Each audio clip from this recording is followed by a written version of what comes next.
Hey y'all, Shelly here with another tip for hospice leaders. So in one of my prior videos, I talked about how live discharges should only occur 1 or 2 times a year in your hospice agency. And that I know we have a trend now to where we're seeing it 2 to 3 times a month. We're having live discharges or 2 or 3 patients a month. And this is something that's going to start to become a really big problem for hospice agencies. Now, number one, because it's expensive, we know that, but also because Medicare is paying attention to this now.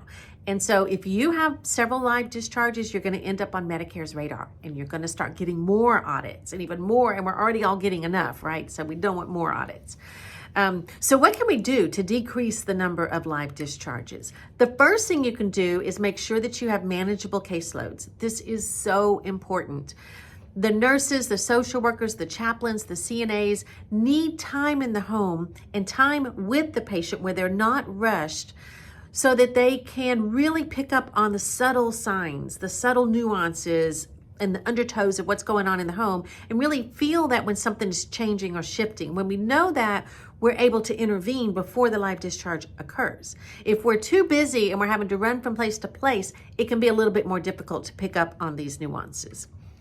The other thing that we can then do is increase the number of visits. When we feel like there's a risk, this patient's at risk, either your newly admitted patients or any patient that you think's at risk for live discharges, increase the number of visits. And have your scheduler set the visits so that somebody from hospice is seeing that patient every single day of the week. Whether, just split it out, social worker, CNA, nurse, somebody is going there every day of the week. Now, I know some people are going to say, well, our patients don't want to be seen every day. And that's true for some patients, but that's a very small number of patients. I will tell you that most of your patients and your caregivers, they want us there. They're scared. They're doing this. They've never been a caregiver before. They're taking care of a dying patient and they're scared. They want us there. So schedule out the visits so somebody's there every single day so we can pick up on anything that's going on and intervene before the discharge occurs. And then the last thing, my rule of thumb when I was a leader in an agency is I would only readmit a person one time. So if they called 911, they went to the hospital, we would readmit them one time.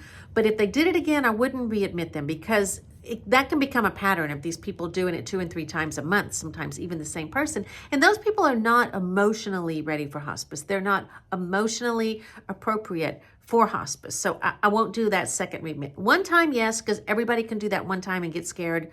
But we know then they're a high risk, so we're going to increase the visits. We're going to put all these things in place that will help to stop the live discharges from happening.